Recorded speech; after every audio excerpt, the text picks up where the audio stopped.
Jonathan Pogash is the cocktail guru, a mixologist and hospitality expert. See? Yeah. You know big words. Dude, I'm the cocktail guru. Cheers. Jeffrey's his dad, a wine and spirits author, historian, and consultant. No, I do my homework. With decades of experience, they're always looking for the next big thing. Join this father and son duo for a few laughs as they explore the hottest trends in hospitality with the service industry's leading trailblazers and tastemakers. Welcome to the Cocktail Guru Show.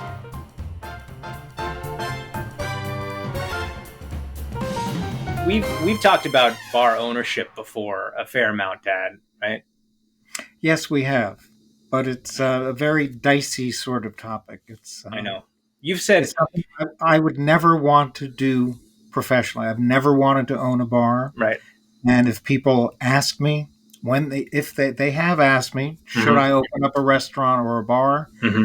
And I always say, if you have lots of money to lose, then yes, go right ahead. Yeah, exactly. And, the same exact thing people have said, open up a bar. Oh, yeah, it's that easy. I have all this income to basically waste. Right.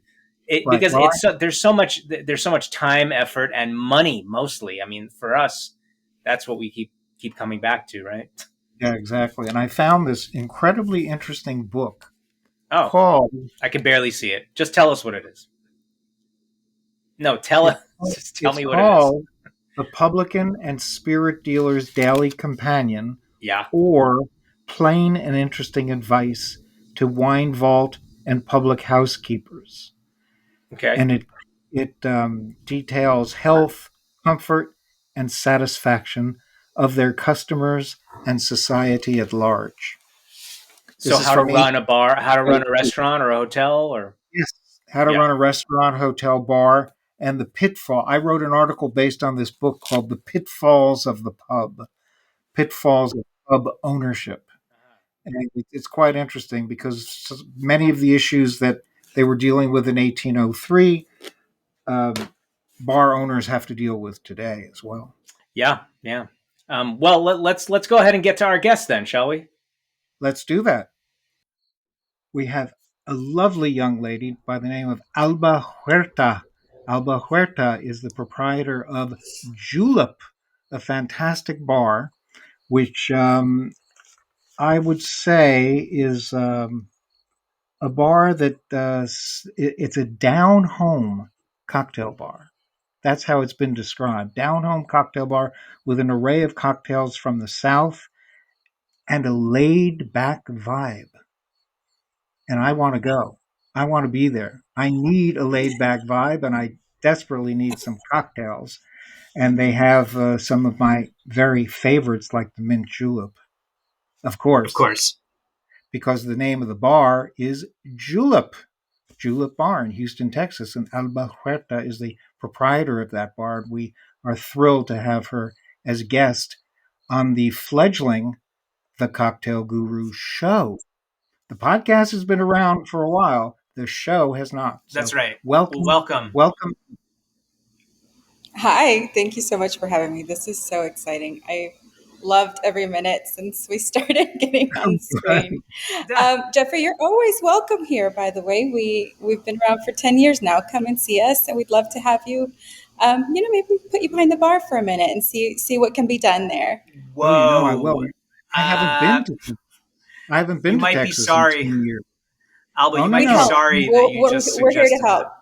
She won't be sorry. We should do a pop-up. Yeah, Dad, we should do a pop-up at Julep. And yes, we should. Yeah. Alba will be happy because I pay my bills and I'm a big tipper. Excellent. And I've known Alba for several years now, and I can't believe it. And I'm embarrassed to say that I haven't been to Julep.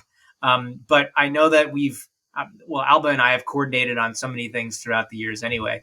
And it's insane that I haven't been there, but it's so great to have you, and your space behind you is gorgeous. Oh, yes. Thank you. The space behind us is called the Parlor. So it's kind of an addendum to the main bar where we host events, and I'm going to shortly open it for for regular business. So I finished some of the details, and I'm really happy about it. I'm really excited about it. Is there an actual bar there? Yes, there's There an is. actual bar. Cool. Do you want me to, can I give you a little? No? If you want to, and I can describe. Yeah, sure. Yeah. What Go ahead. So, there's a beautiful, archways with shelves, and beautiful. And before you were there, Alba, was that another restaurant? It was a few things. So the building is from the early 1900s, like 1902 is as far back as we can trace it.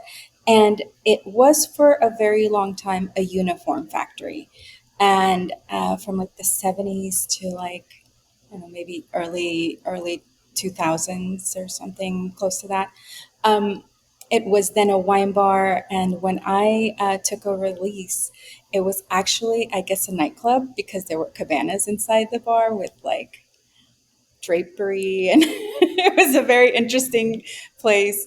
So the design of the bar, of the main bar, is actually new construction, but it has that feel like it's been around for a really long time.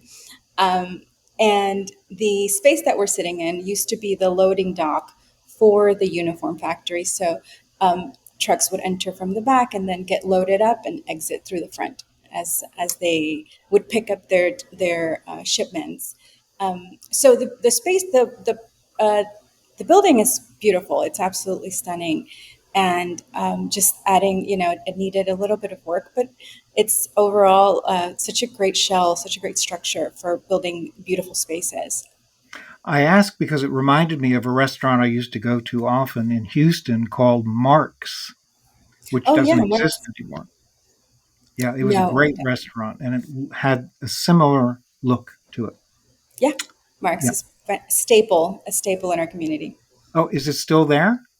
No, the building No. is there though. The building is very church-like, I would say. Yes, The exactly. Precisely, windows and precisely. So you know the restaurant. You knew it. yeah, Yeah.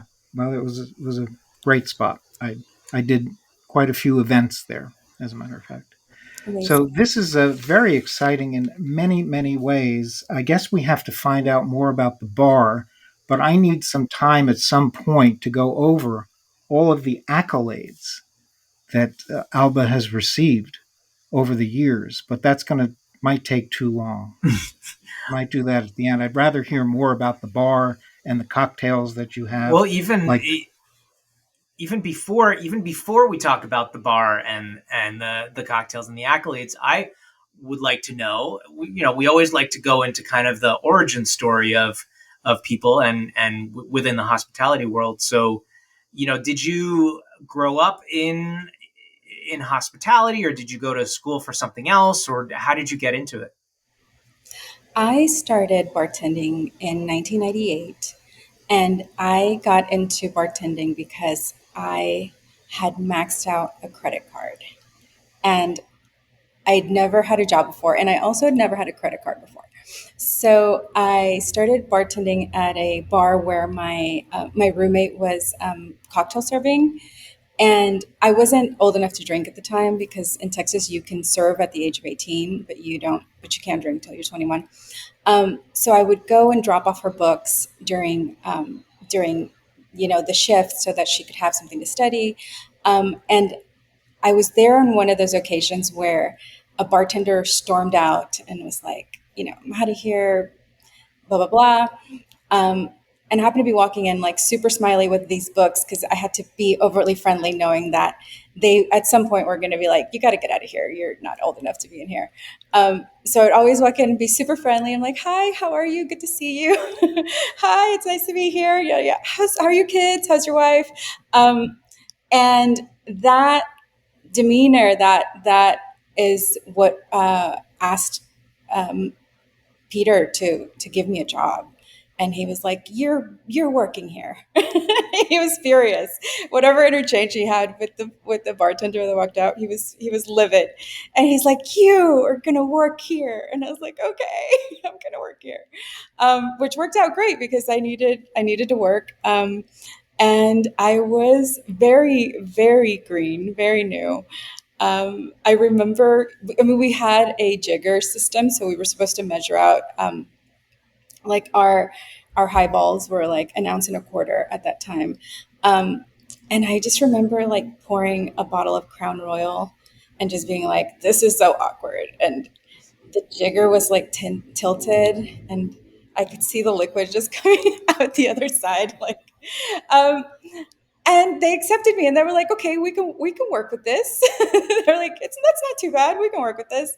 So I worked really hard, and I got a steady pour eventually. At that time there were, I feel like, 100 and something drafts. Like it was a craft beer pub with liquor. So most of the liquor were like highball type of style of drinks, and I loved it. So I got to learn a lot about beer. And also the spirits that we had, because everything was very it was an environment where we were in the university sector of the city. So people would ask us questions about product. They would ask us questions about the beer, how it's made, how are they different, why are there 100 and something beers here, and all of those. I had to have the answers for that, and I wanted to be prepared. So I felt like it was a great job to um, make me feel like I needed to explore more about spirits and explore more about beverages and alcoholic spirits, to be able to be a good representative of the venue. And it was always a fun environment. Like, it was absolutely a super fun environment. We were all college kids, I bet. I think there was one adult in the room, and that might have been our manager. But we all started getting, we had to do inventory. We had to get responsibilities around the bar. And so at a very young age, we all kind of got our bearings in the industry, to be able to do things that would later help me in my career. But to answer your question, that was 98. I was in college, 98, 99, 2000, 2001. And I felt like at that time, bartending was a job that people would have on their way somewhere else. And it wasn't as regarded as a career like it is now. And but I knew that's what I loved. I was like, no, this is really this is something that I really enjoy. Like, school was amazing. I was at the crossroads of like, is this what I want to do, or is this what I want to do? So I chose to stay in the industry, and I just continued up until like 2008 or 2009, when I learned about cocktails for the first time. And then I was super floored, and was like, okay, I don't know anything. You've been in the industry for about 10 years, but really you know nothing. So that was exciting, to be at the beginning of something that I thought, this could be the kind of bar that I open. Like, this is something that I could devote my life to. This is actually like a cocktail bar, or cocktails in general, were so intriguing to me. And the fact that I didn't know anything was even more intriguing, because I felt it was very refreshing to have that kind of that impulse to try to do new things, when after 10 years of bartending, I was already considering what's the next step. And then I was like, the next step is cocktails. Like, that's got to be the next step I take. So And uh, was it in Las Vegas that you started learning about cocktails? a little bit, yeah. I think that when I lived in Vegas, it was close to like '05, '06, and we were experimenting with like, there was a lot of purees in the market, and for the first time we were seeing um, like different product that was, the globalization of spirits was becoming a thing, and we were starting to get different products, especially in that city where everything was in such abundance. So there was a lot of education from southern wine and spirits. And it was the first time I saw a brand ambassador as well, which I thought, oh, cool. Like, what is your job? so there was definitely a growth in the industry Was that the when days of those, Francesco Lafranconi at Southern, or was that yeah. earlier? It's a little bit earlier because I Yeah. started learning about wine first at Southern Glaciers, and they were developing all of the other parts of that program. But it was an incredible education. And then also with having brand ambassadors in the city who were talking about different spirits and why discussing craft spirits, and for the first time learning what a craft spirit is and um, how how you would use that in a cocktail. So there was a little bit of that happening at the time, but it was nothing like what was happening in New York and what was happening in these other major cities where there were cocktail bars being built that were specifically just serving those products. And and so it was just a very interesting, cool time to be to be young and learning and seeing how the industry was changing. I remind people that I started bartending prior to the launch of Grey Goose and Patron, and so seeing those launches was really cool to see how how marketing and the marketing behind these products and how how how people would follow. They were hungry for these types of spirits to ask for them to really believe in these new craft spirits that were coming into the market. So the consumer was also equally as intrigued, as were people in the industry and the hospitality industry. And we're gonna I want to talk about the sort of birth of Julep in a moment. We're going to take a really quick break, and we'll be right back. At the Cocktail Guru, it's all about the experience. We want our clients to taste and feel the aroma, the temperature, the flavor, to make memories when they try our cocktails. The Cocktail Guru was born in 2006 when there was a need for high-quality cocktails, bartender training, and expertly crafted drinks for special events. Then the Guru team moved to Massachusetts and expanded nationally. We even provide cocktail demonstrations on morning television institutions like The Today Show. Consider the Guru team for all of your events. Corporate clients enjoy our entertaining team-building exercises. Bachelorette mixology classes are fun for everyone. We can craft a signature cocktail bar for any occasion. Plus, the Guru team can design cost-effective beverage programs with staff training for any bar or restaurant. And be sure to join us for the Cocktail Guru podcast, where we regularly interview some of the hospitality industry's best. So why not consider the Cocktail Guru for your next project? Cheers. And now we're back. So after kind of honing your cocktail skills, Las Vegas, you moved to Houston. And how was your bar Julep birthed? How did it come out of your experience? Why own a bar? Because to my dad and I, it's extremely daunting, and we would never want to own a bar.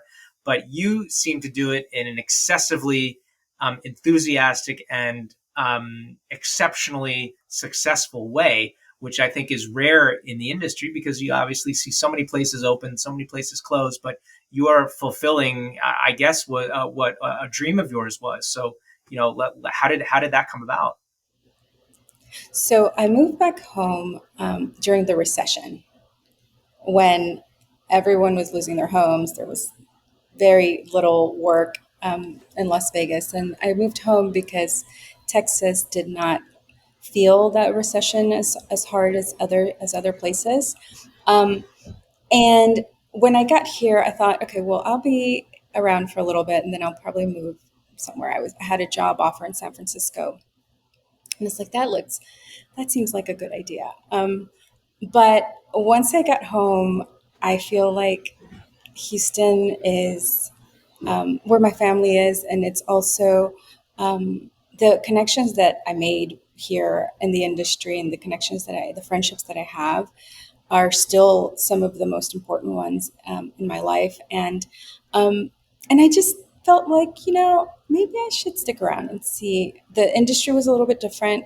There was definitely more like we were getting the culinary scene here was starting to develop and grow in a very exciting way. And I thought, well, let's stick around, let's see what happens. And then at that time, I'd opened a my first bourbon concept, which was called Branchwater Tavern. Later, it was purchased and it became now the Federal Grill. Um, and it was the first time that I put together a concept that was focused around a spirit, predominantly focused around a spirit. And I always brag about how I used to get, like, I would have people beg me to buy Pappy. They're like, please buy it. Nobody buys this. Please buy this. I had one of the most beautiful collections of whiskeys and ryes and brown water in that I don't think I've had since, like, honestly, because those products are just so difficult to find now. And there was still the beginning of, cocktails where we were making sazeracs, we were making old fashions. We maybe had like 3 cocktails on the menu, and then serving a lot of neat spirits. So that was probably the first time where I felt, okay, people love the sazerac and the old fashioned. Like, we're on the right track here with making cocktails. It's still like 2009, 2010. And in 2009, Anvil opened in Houston, and it just kind of blew the doors off of what a cocktail bar should be. I was later asked to be the general manager there after the 2 proprietors were getting out from behind the bar and actually opening other places. I was their first general manager, and I loved that experience so much. Like, it was such an incredible space to be. It was a very innovative at that time. The idea to just surround the menu with 100 and something cocktails and have our the community just explore the menu, and always felt like there was something that they didn't have. So it built such a great it's such a great interest in our consumer here in Houston. And I was roughly then, I guess, in my early 30s, and I always knew in the back of my mind that I wanted to open a bar, but I didn't actually. And I learned this now that I've taken different accelerator classes, and I've done a lot more entrepreneurship studies, that as women we question ourselves a lot. So although all along I felt like, yes, this is what I want to do. This seems like this is where my life is, what I want to devote my life to. I still felt like I waited to the point where I was like over prepared, and in my mind, which, I'll be honest, I was not as an owner operator. Those are very different things.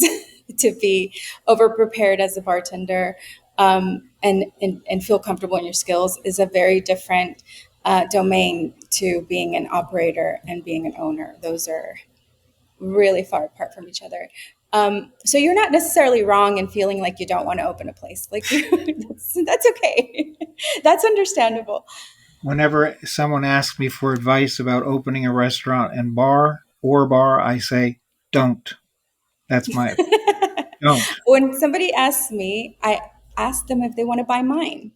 Yes, that's very good. Very good question. Yeah. And that changes the conversation really quickly. They're like, "What do you mean?" I'm like, "Oh, let me show you. You can buy this one. You don't have to go through the trouble of doing all of that."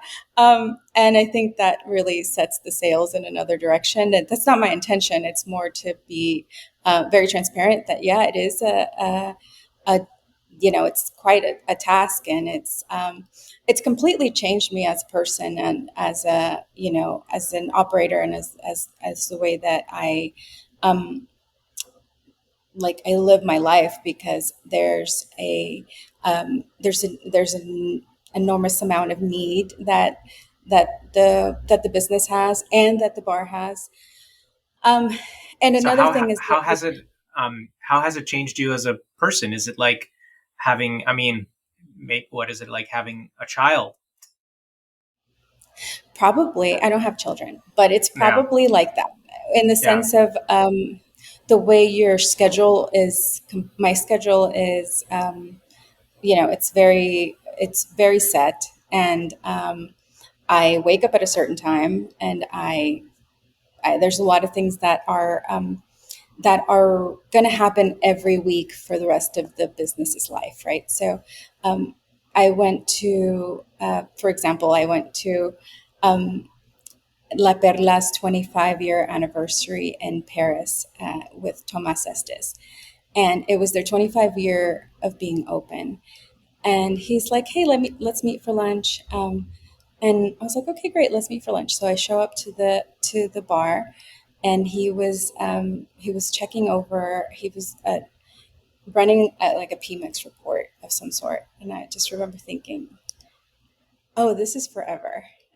You're in business for 25 years, and he's like, "Yeah, there's things you're gonna do forever."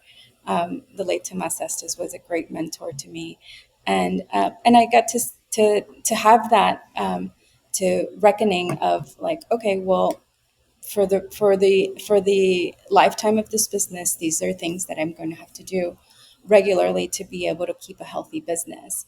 And that was prior to Julep opening. Julep, I signed the lease in 2012, and it took about 2 years to open. As cool as this historic building is, it's also a difficult thing to open in a historic building. So it took quite a bit of time. But once it opened, it was great. It was in the waiting period, which was a little bit difficult. But and then we've only closed the door once during the pandemic. We ran a cocktail truck for deliveries for 13 months, and then reopened the bar again. So the experience of opening this bar twice was really instrumental and it was a great education of. I've never thought I would have to open a bar twice, but I'm glad that I did. And Mm. in that historic building, you serve historic cocktails, do you not? We do.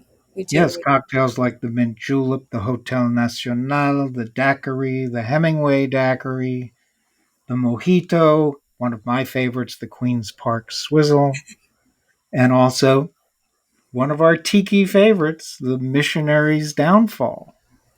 Amazing. Yeah, Yes. So you are hired. So whenever you're ready, just make your way here and we'll be ready for you. I accept.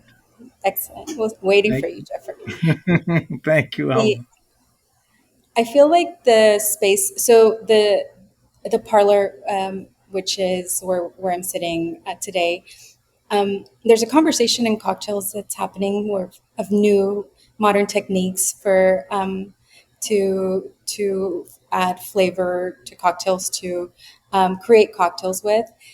So the space that I'm sitting in actually is kind of a, a concept that revolves around that, where the techniques in this room are on the modern side. We use clarification methods. We use different emulsifiers. We've worked on different stabilization of cocktails. So the the two rooms kind of work in where Julep has a very classic cocktail appeal. The parlor has a more modern appeal to it. Yeah, Very and it interesting. was a good time. After the pandemic is when I started to see this new group think of how to construct cocktails, and I'm like, I love it. So I like that every 10 years or so, there's something very exciting to learn, and so the parlor became that place where we can experiment with different methods and see what we can create in this room. Fantastic. And Julep is where you have served the classic cocktails. Yeah, the classic and the classics, and we create a house menu of riffs on classics as well. Hmm. Wow. And Wonderful. Dad, the accolades, you've been waiting. Yeah, I'm waiting. Well, if anyone is going to succeed forever in this business, it's Alba, because the accolades just keep rolling in. Um, where do I start? In 2011, she was, well, 2012, I guess, is maybe the beginning here. Um, she was inducted into the Cocktail Dame Hall of Fame at Tales of the Cocktail. That is already something pretty big. Also, one that I particularly like, you are an incomparable in the Cherry Bomb 100. Oh, yeah. Yes, an incomparable. That we can see just by this interview. In 2014, 2014, Julep Alba was awarded, or on the list of the 50 most fascinating people in Houston, and that was a Houston Chronicle list. In that same year, you opened Julep, and then just a year later, less than a year later, you were awarded. You were in the finals for in the running for the American Cocktail Best Bar at Tales of the Cocktail, and that was a year or less after you opened. That's pretty incredible. And then you were featured in Garden and Gun magazine, which is a magazine I used to work with quite a bit. New York Times, Bon Appetit, one of the 5 best bars in the United States in 2015.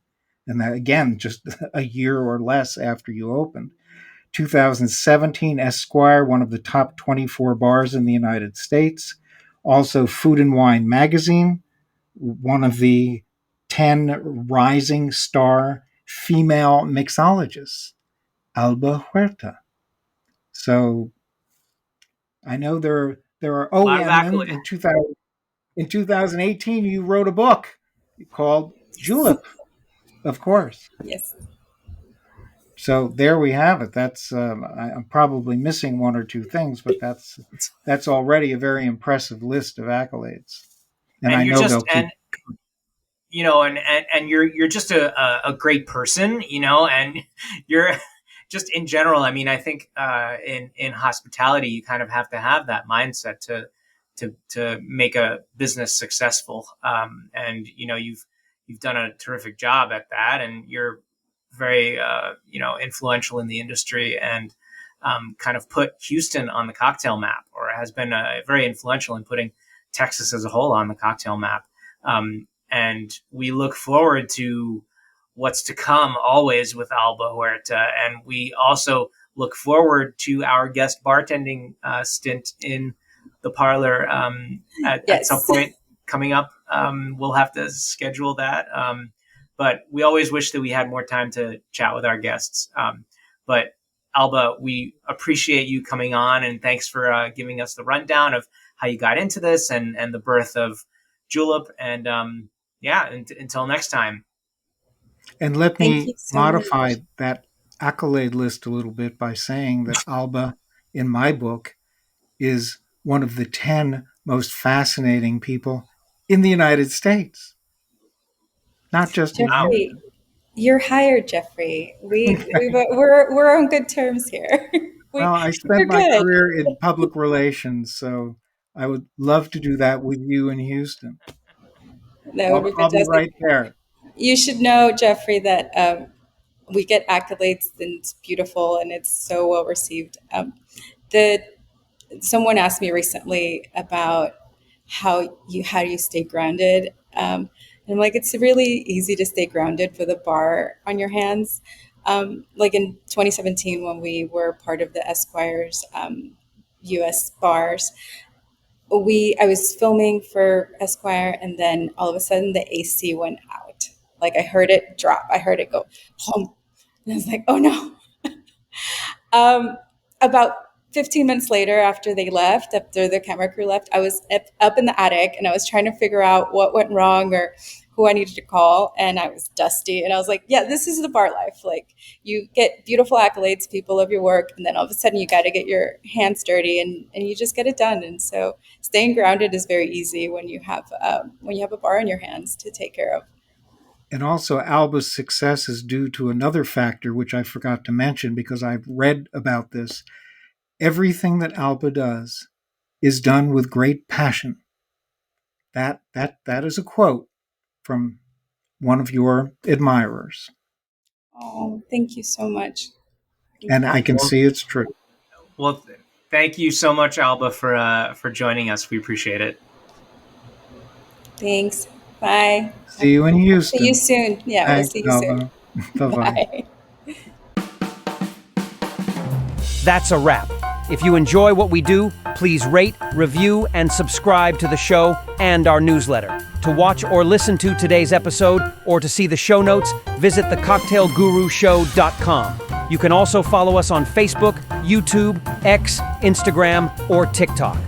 The Cocktail Guru Show is produced by First Reel Entertainment and is available via YouTube, Spotify, Zencaster, Apple, Amazon, EatsDrinksTV.com, Galaxy Global on Comcast, and wherever you enjoy your favorite shows.